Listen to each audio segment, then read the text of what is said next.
Dear Lady Love TV. One Night Deal with Mr. Billionaire. Tunghayan na po natin ang ika-13 bahagi. Mabilis na lumipas ang isang linggo sa buhay ni Ella. Pagkatapos ng pag-uusap nila ni Raf tungkol sa papa niya, ay gumaan ang kanyang loob at mas naging malapit siya sa lalaki. Aminin man niya o hindi, palaging dumadaan sa isip niya ang maamong mukha ng binata. Hindi niya inakalang may sense palang kausap ang Raf na yon, na may mga punto rin naman pala siyang makukuha. Akala niya kasi puro panlalait lang ang kanyang maririnig rito. Wala kasi itong ibang ginawa noon, kundi ang ipamukha sa kanya na hindi siya nito kilala at iparinig ang lahat ng panlalait nito sa kanya. Pero mula nung araw na yon, nagbago ang kanyang paningin sa lalaki at sinubukan niyang ibigay ang kapatawaran sa kanyang papa na matagal na panahon niyang ipinagkait rito. Ilang araw lang ang lumipas, ay dumalaw siya sa puntod ng kanyang papa. Masakit para sa kanya ang biglaang pagkawala nito. Hindi man lamang binigay ng panahon na muli niya itong makita na may buhay at lakas pa. Hindi niya inaasahan na sa huling pagkikita pala nila ay hindi na niya masisilayan pa ang ngiti nito na matagal niya nang gustong muling makita. Pero kahit gaano pa kasakit iyon, ay hindi niya ipinakita sa lahat. Pinanindigan niya ang mukha na may puno ng galit at hinanakit. Ayaw niyang makitaan siya ng awa sa mukha niya. Ayaw niyang bigyan ng mga taong nakapaligid sa kanya na kaya niya kalimutan ang lahat ng pangyayari dahil patay na ang kanyang papa. Nang dumalaw siya sa puntod ng kanyang papa, ay wala siyang ibang ginawa kundi ang umiyak at hinayaan ang luha na lumabas sa kanyang mga mata. Gusto niyang pagalitan ng sarili dahil hinayaan niyang makulong siya sa kanyang mapait na nakaraan. Hindi man niya alam kung ano ang dahilan ng kanyang papa, kung bakit mas pinili nitong iwanan siya. Gusto na lamang niyang pakawala ng mga hinanakit niya sa mundo. Nakaharap lang siya sa blackboard at pinagmamasdan ng buong dingding. Hindi niya alam kung anong design ang gagawin niya upang magkaroon naman ng buhay ang ikalawang tahanan niya. Naghanap naman siya ng mga design sa internet. Halos lahat ay maganda, kaya ngayon ay nalilito siya kung ano ang pipiliin niya. At hindi niya rin alam kung ano ang babagay para sa classroom niya. Napahawak siya sa baba niya at pinagmasdan ng maigi ang dingding. Napailing na lang siya at kinuha ang mga band paper na nagkalat sa mesa niya. Puno iyon ng mga pictures na napili niya sa internet. Ang hirap naman pala. Bakit ko ba naisip to? Muli siyang napailing pero agad din naman siyang natigilan nang may biglang gumapos sa kanyang bewang. Kahit hindi niya alam, sa amoy pa lang ay alam niya ng si Raf iyon. Anong iniisip ng guro namin? Tanong nito sa kanya habang nakayakap pa rin. Kung makaguro ka parang hindi ka guro ah. Napahalakhak na lang siya at sumandig sa dibdib nito. Ikaw lang naman ang guro ng buhay ko. Mas lalong lumakas ang tawa niya dahil sa napaka-corny nitong joke. Ay, anito at kiniliti siya sa tagiliran. Makatawa naman to. Seryoso kaya ako? Akala ko kasi joke eh. Aniya sabay takbo palayo rito. Kapag nahuli kita, anong gagawin mo? Nakataas ang kilay na tanong niya kay Raf. Hahalikan talaga kita. Nang marinig niya ang sagot ni Raf, ay hindi na siya nagdalawang isip na tumakbo palabas ng classroom. Kahit anong bilis ni Ella, ay nahabol pa rin siya ni Raf. Di hamak kasi na mas mabilis itong tumakbo sa kanya. Agad nitong sinakop ang kanyang labi na makabalik sila sa loob ng classroom. Ilang minuto lang ang lumipas, ay muli na niyang hinarap ang mga papel na nagkalat sa mesa. Seryoso talaga siya ng pagandahin ang classroom niya, para kasing walang kabuhay-buhay. Kung anong itsura ng classroom mula nang matanggap niya iyon, ay wala pa rin pinagbago hanggang ngayon. Muli niyang nilingon si Raf na nakapangalumbaba, habang tinitingnan siya. Malungkot ang mga mata nito na masulyapan siya. Hindi niya mapigilan ang mapangiti. Mukhang bored na ito kakahintay na matapos siya. Pero wala pa naman siyang nasisimulan. Ayos ka lang? Tanong pa niya habang nakangiti pa rin. Matagal ka pa ba? Tumango siya at hindi nakaiwas sa kanyang paningin ang pagkalungkot ng mga mata nito. Pwede ka naman kasing mauna. Hindi ko naman sinabi na hintayin mo ako. Ikaw ang nagpupumilit, di ba? Kailan mo ko sasagutin, Ella? Napatigil siya sa pagliligpit ng mga kalat niya nang marinig ang tanong ni Raf. Seryoso? Tinatanong siya nito kung kailan niya ito sasagutin. Gusto pa talaga nito na matalo siya sa deal at umalis bilang guro. Gusto ba talaga nitong manalo at ipagpatuloy ang deal nila? Pero paano siya? Hindi naman maikakaila ang nararamdaman niya tungkol kay Raf. Saksi ang puso niya. Saksi ang kanyang buong katawan. At kahit si Raf mismo ay saksi sa nararamdaman niya tungkol dito, ang bawat pagpintig ng puso niya ay hindi maitatago.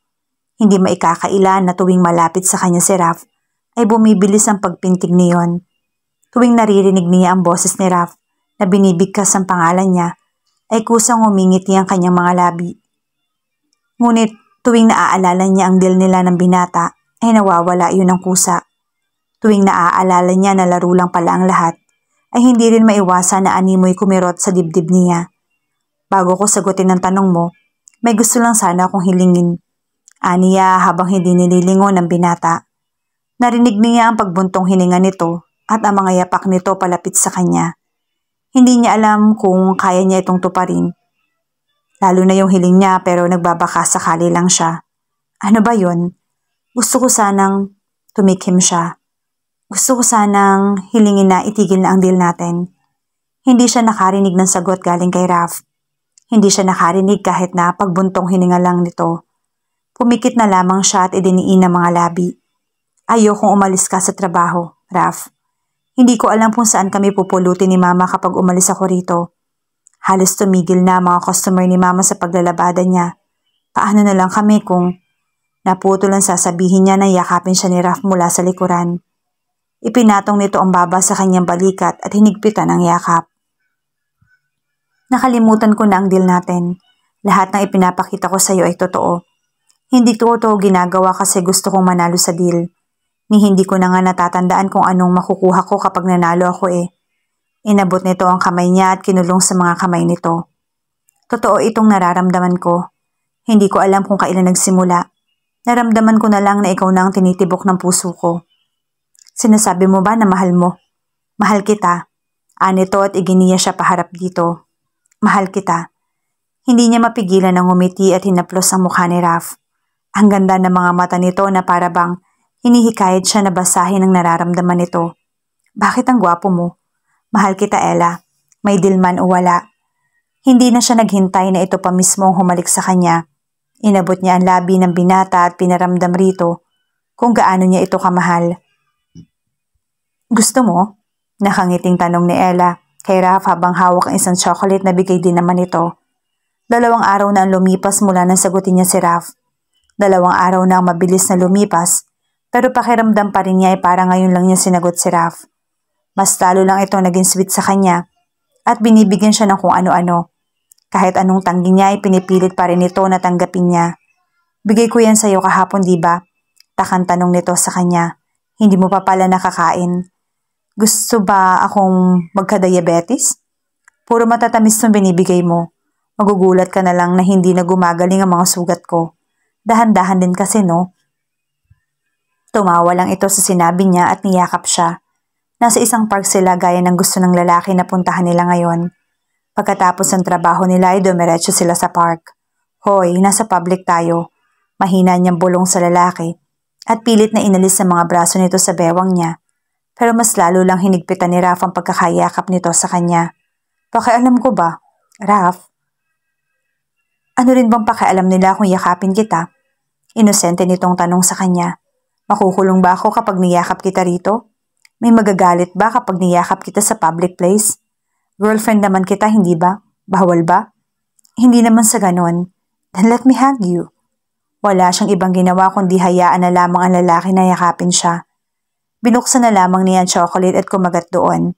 Mas nagiging demanding si Raf at mas naging sobrang pagiging malambing nito. Hindi niya inakalang magiging ganito ang ugali ng binata. Hindi naman siya nagrereklamo. Mas gusto nga niya iyon. Mas gusto niyang may nagpapalambing sa kanya pero hindi pa rin niya mapigilang magulat. Hindi na kasi siya sanay sa ganito. Ilang taon na rin kasi ang lumipas na makaramdam siya ng ganitong bagay. Raf, banggit niya sa pangalan nito. Nakatingin lang siya sa mga mata na naglalaro. Nagtatakbuhan pa ang mga iyon habang nagpapalipad ng saranggola. Bigla niyang naalala ang kanyang papa. Ginawan din siya nito ng saranggola dati. Sobrang layo nga ng naabot ng saranggola niya, kaya inggit na inggit ng mga kalaro niya. Kasalanan ba niya na magaling gumawa ng saranggola ang papa niya? Mas malapit siya sa papa niya. Ito kasi ang palagi niya kasama kapag naglalaro siya. Ang papa niya kasi ang gumagawa ng mga laruan niya. Pero biglang nagbago ang lahat. Sagot ni Raph. Yung tungkol sa sinabi mo about sa... Later, pupunta tayo. Ipapakilala kita sa kanila. Ready ka na ba? Napakunot ang kanyang noo. Hindi naman tungkol doon ang itatanong niya sana. Tungkol doon sa sinabi nitong totoo nitong mami. Iba yata ang tinutukoy ng boyfriend niya. Tumango na lang siya at sumandig sa balikat nito. Mas gusto talaga ni Raph na yakapin siya mula sa likuran. Ewan ba sa lalaking to? Gusto yata ng talikuran.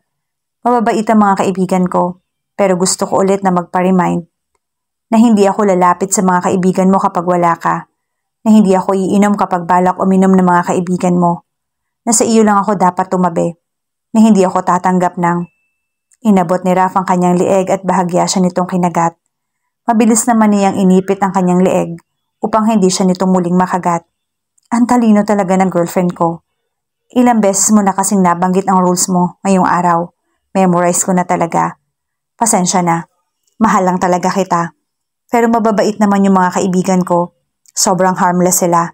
That's why ayokong lumapit sa kanila, okay? Akin ka lang, Ella. Akin ka lang.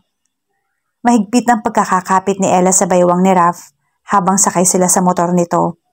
1 linggo na lumipas mula na maging sila ni Raph. Pauwi na sila sa bahay ng lalaki dahil ngayong araw na ito, ang balak nila na ipakilala raw siya nito sa mga kaibigan nito na dati nitong kasama sa trabaho. Isipin pa lang ng mga guro din na makikilala niya, ay kinakabahan na siya. Noong isang araw ay tinatanong niya si Raph tungkol sa sinabi ng nanay nito na wala raw itong mga barkada.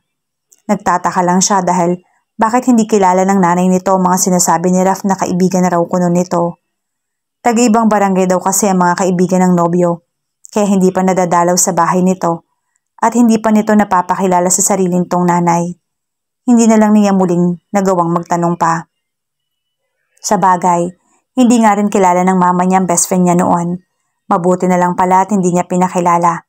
Baka mas lalo lang ma-stress yung mama niya. Nung ipinakilala niya si Raph sa mama niya, ay todong ngiti pa ang mama niya at pinubulungan siya kapag nakatsyempo. Nasaan na raw ang sinasabi niya na hindi gwapo si Raph. Bakit daw daig pa ang mga Koreano na idolo nito? Napailing na lang siya. Mukhang mas adik pa yata ang mama niya. Natigil ang pag-aalala niya sa mga nangyari nang huminto na ang motor nila. Doon lang niya pinansin na nasa tapat na pala siya mismo sa bahay ng nobyo niya. Hilaw siyang napangiti na magtagpo ang mga mata na ni Raph sa side mirror. Mukhang gusto pa yata na mag-road trip Anito at kinindatan pa siya. Loko, road trip pa talaga ang sinasabi nito. Hindi ba pwede na hindi lang niya namalayan? Bumaba na siya sa motor at padabog na ibinigay kay Raph ang helmet. Hindi niya pinansin ang pagtawa nito na may halong pang-iinis pa talaga. Dumiretso na siyang pumasok sa bahay ng lalaki na hindi nakinig kahit ilang beses na siyang tinawag ng lalaki. Nakita niya si Manang Nida na nanonood ng TV. Hindi nga nito napansin ang pagpasok niya dahil tutok na tutok ito sa pinapanood na Korean drama. Bigla niyang naalala ang mama niya. Kapag siguro magkasama ang dalawang to, hindi siguro magrereklamo ang dalawa kahit maghapon pang nanonood ng series. Good morning, tita. Bati niya sa ginang na sakalang lumingon na magsalita na siya sa tabi nito. Mukhang maganda yata ang pinapanood niyo po ay hala, nahariyan ka pala iha. Kasama mo si Raph? Hindi na naman kasi umuwi yun kagabi. Sasagot na sana siya nang biglang nagsalita si Raph sa tabi niya. Nakasunod na pala ang lalaking to. Nanay, kina Ella ako natulog kagabi. Birthday kasi ng mama niya. Birthday naman pala. Bakit hindi mo ako sinama? Ikaw lang ba ang may bituka? Natawa na lang siya sa ginang at kinuha sa bag niya ang dala niyang dessert para dito. Mukhang may mabubuong away na naman kasi. Nako tita, nalimutan ba naman po kita? Si mama po talaga ang nag-prepare niyan. Aniya at inabot sa ginang ang lalagyan. Agad na tumili pa ito at pinatay ang TV. Napangiti siya. Parang teenager lang kasi kung umakting ang ginang. Pumasok ito sa kusina at iniwan sila ni Raph. Nang tingnan niya si Raph, sabay silang napailing sa ginawi ng ina nito. Panigurado 100% na magkakasundo ang nanay nito at ang mama niya. Parehong baliw sa Korean drama. Nasa loob ng kwarto si Ella. Kwarto iyon ni Raph. Nagpasya siyang ayusin ang mesa nito habang nasa loob ng banyo ang nobyo. Hindi naman iyon masyadong magulo pero may mga kalat lang na mula sa papel at mga printed documents na siguro ay hindi na nito kailangan. Narinig niya ang pagdaloy ng tubig, likha sa pagligo ni Raph. Tumayo siya mula sa pagkakaupo at nilapag sa mesa mga papel na inayos niya. Hindi naman kalakihan ang kwarto ng lalaki. May sarili lang talaga itong banyo. Dahan-dahan siya naglakad palapit sa banyo na hindi niya alam kung ano talagang itsura dahil nung unang punta niya rito, sa kabilang banyo pa siya pinaligo ni Raph. Ang sama pa kasi ng ugali nito noon. Napatigil siya sa paglalakad nang mapansin niyang malakas pala ang ingay na nagagawa ng kanyang suot na sandals kapag dumadapo sa semento. Baka alam na ni Raph ang balak niya. Balak pa naman sana niyang silipin ang banyo kung anong itsura. Banyo ba talaga sisilipin mo ang lalaki na naliligo sa loob ng banyo? Tanong ng utak niya. Napalabi na lang siya at bumalik na sa mesa upang ipagpatuloy ang pagliligpit. Biglang tumunog ang cellphone na nasa ibabaw ng kama. Cellphone iyon ni Raph, kaya nilapitan niya upang tingnan kung sino ang tumatawag. Mikal ang nakapangalan sa caller kaya nagdalawang isip siya kung sasagutin niya ba o hindi. Napalingon siya sa banyo pero wala pa ring senyales kung malapit na bang matapos ang nobyo niya o hindi. Nagpasya siyang kunin ang cellphone at sinagot niya ang tawag. Nang mailapat niya ang cellphone sa bandang tenga niya, ay nakarinig siya na nagtatawanan mula sa kabilang linya. Boses lalaki naman kaya nakahinga siya ng maluwag. Patuloy pa rin sa pagtawa ang mga tao sa kabilang linya kaya hindi muna siya nagsalita. Akala pa naman niya ay baka babae iyon ni Raph at ginawang Mika lang ang pangalan. Muli siyang napailing. Ang sama pala niya. Nagawa pala talaga niyang isipin iyon. Hey guys, anong caller. Raph is on the line. Muli na namang nag-ingay ang mga lalaki at halos hindi niya maintindihan kung ano mga sinasabi nito. Daig pa ang mga bubuyog na nagchichikahan. I'm excited to give him his reward. How about you, Jaime? Ready na ba ang brand new watch mo o si Raph ba ang o-order sa Lazada? Nagsalubong ang mga kilay niya. Anong reward ang pinagsasabi ng mga lalaking to? Nanalo ba si Raph kaya may reward o baka may ginawang pabor ang nobyo niya sa mga lalaking to? Muling nagtawa na ng mga lalaki at ang iba ay nagmura pa. Hindi niya matukoy kung ilang lalaki ang nasa kabilang linya, pero siguro sa palagay niya iaabot o baka sobra pa sa 5. Puputulin na sana niya ang tawag, nang bigla na naman niyang narinig ang pangalan ng nobyo at binanggit na lalaki na may hawak sa cellphone. Oh no, last week pa na i-deliver ang brand new car na gusto ni Raph. Humalakhak na naman ito. Damn you, mas mahal ang car ko. I've spent. Natigil ito sa pagsasalita nang biglang may tumawa. Damn you. I'm not sure if your sweetie pie knows that you're here in my condo. I'll call her later. Break a leg. Hey, Raph. Ibang boses na naman ang naririnig niya. Congratulations, dude. Good job. Alam ko magagawa niya talaga yon. Si Raph pa ba? Mas lalo siyang natigilan nang makarinig siya ng boses babae. May kasama palang babae ang mga loko-lokong to pero kumakamura parang wala lang bukas. Kung ito ang tinutukoy ni Raph, ng mga kaibigan nito, hindi na siya papayag na isama siya nito mamaya. Boses pa nga lang itong naririnig niya, pero ayaw niyang makita ang mga pagmumukha nito. Hindi niya gusto ang tabas ng dila at paraan ng mga ito kung makapagsalita. Pero matutukoy mo agad na parang mayayaman. Brand new car? Brand new watch? Bakit naman bibigyan ng mga ito ang nobyo niya ng brand new car at watch? Ano naman ang tinutukoy ng babae na task ni Raph? May pinagawa ba ang mga taong to sa nobyo niya? Pilit niyang pinakalma ang sarili. Kung sana kaharap lang niya ang babae na narinig niyang nagsalita kanina, baka ituro pa niya lahat ng mga natutunan niya sa values education na subject niya nung high school siya. Pero hindi pala dapat mag-judge kasi hindi naman niya nakikita ang mga tao na nasa kabilang linya. Anong task ba yon? Bigla siyang nabuhay ng loob nang may biglang nagtanong at tumatakbo ngayon sa utak niya. Gusto niya malaman kung ano ang task na ginawa ni Raph at bakit bibigyan ng mga brand new na gamit ng mga kaibigan nito. Ayan ang mga napapala kapag palaging absent sa meeting. Boses na naman ng babae ang narinig niya. Malandi pa itong tumawa na dahilan kung bakit tumayo ang mga balahibo niya sa katawan. Oh well, sorry. Parang kasalanan ko kung bakit nasa China ako nung mga panahon na yon. No? Yeah, sa Chinatown. Agad niyang inilayo sa tenga ang cellphone nang may biglang tumawa. Tawa ba yun o sigaw na talaga? Vince, sumama ka na kasi sa mga lakad natin kapag may free time ka. Ibang boses na naman ang narinig niya. But for your question tungkol kay Raph, may girlfriend na yung lokong yon. Naunahan ka na. Tagal mo kasing mag-move on eh. Gago ka. Girlfriend? Siya kaya ang tinutukoy ng mga to?